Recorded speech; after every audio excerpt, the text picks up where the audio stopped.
vous allez bien, on se retrouve aujourd'hui pour un nouveau tuto nail art et aujourd'hui je vais vous montrer comment réaliser une manucure 100% avec un cure-dent. Je vous avais déjà fait une vidéo où je vous montrais comment réaliser votre propre matériel avec des accessoires qu'on a tout à la maison et je vous avais montré notamment comment réaliser des poids, donc je vous remets la vidéo juste là si jamais vous n'avez pas encore vu cette vidéo. Et pour ce nail art, j'ai tout simplement réalisé plein de petits poids sur le haut de mon ongle en variant un petit peu la taille, en faisant un petit peu comme une sorte de dégradé. Et j'ai choisi des couleurs qui font un peu anniversaire, confetti, mais voilà, après vous pouvez choisir des couleurs de votre choix, c'est comme tous les nail art, faites vraiment en fonction des couleurs que vous avez et des couleurs qui vous plaisent. Et bien évidemment, si jamais vous avez un dotting tool qui est vraiment l'outil pour faire des poids en nail art, vous pouvez très bien l'utiliser. Mais voilà, je sais que vous êtes très nombreuses à me demander de faire des nail art avec du matériel qu'on a tout à la maison. Donc voilà, je vous laisse avec ces images et c'est parti. Pour commencer, j'ai appliqué ma base pour protéger mes ongles du pigment du vernis et assurer une meilleure tenue et j'ai laissé sécher une petite minute. Et pour le vernis, j'ai choisi d'appliquer un vernis rose pâle en 2 couches et qui est mat, mais si vous n'en avez pas, vous pouvez très bien appliquer un vernis angle blanc, ça sera tout aussi joli. Pendant que mon vernis sèche, j'en ai profité pour nettoyer mes contours avec un pinceau plat et du dissolvant et j'ai encore attendu 10 petites minutes que mon vernis soit bien sec avant de passer au nail art. On passe maintenant au nail art et pour ça je vais d'abord vous montrer comment réaliser ce nail art uniquement avec un cure-dent. Donc pour ça bien évidemment j'ai pris un cure-dent mais je ne l'ai pas utilisé tel quel puisque j'ai limé l'embout du cure-dent de façon à obtenir des tailles de poids différentes. Donc pour obtenir l'embout d'un dotting tool je l'ai pas mal limé de façon à grossir vraiment l'embout et pour faire une sorte de dotting tool aiguille je l'ai vraiment frotté un tout petit peu de façon à grossir la pointe du cure-dent.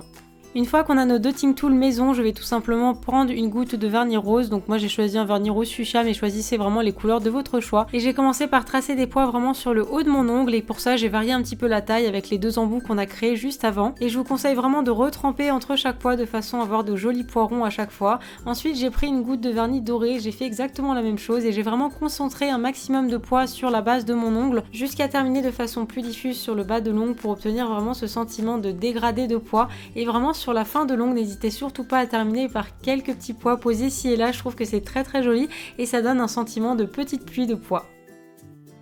Ensuite j'ai fait la même chose sur tous mes ongles et si vous souhaitez aller un petit peu plus vite, une petite astuce que je peux vous donner, c'est qu'une fois que vous avez une couleur sur votre cure-dent, n'hésitez pas à faire vraiment tous vos ongles de cette même couleur, ça vous évitera de nettoyer votre embout à chaque fois pour changer de couleur et ce sera vraiment un gain de temps.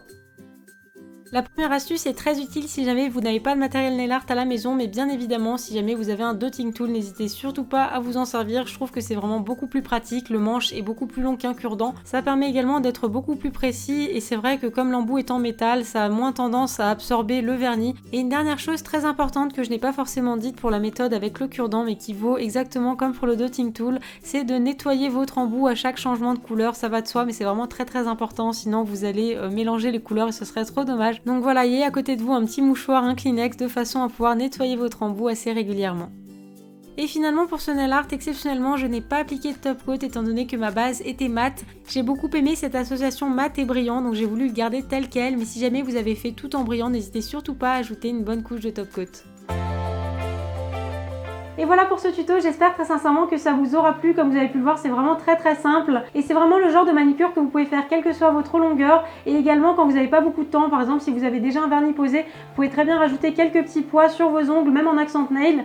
C'est vraiment très rapide et très simple à faire. Et si vous n'êtes pas au courant au moment où vous regardez cette vidéo, je suis en vacances au Japon, donc n'hésitez surtout pas à me rejoindre sur les réseaux sociaux. Je vous remets mon Instagram et mon Snapchat juste là si jamais vous voulez voir des petites photos. Enfin voilà, moi je vous fais plein de bisous, on se retrouve très vite pour une nouvelle vidéo. D'ici là, prenez soin de vous et je vous embrasse très fort.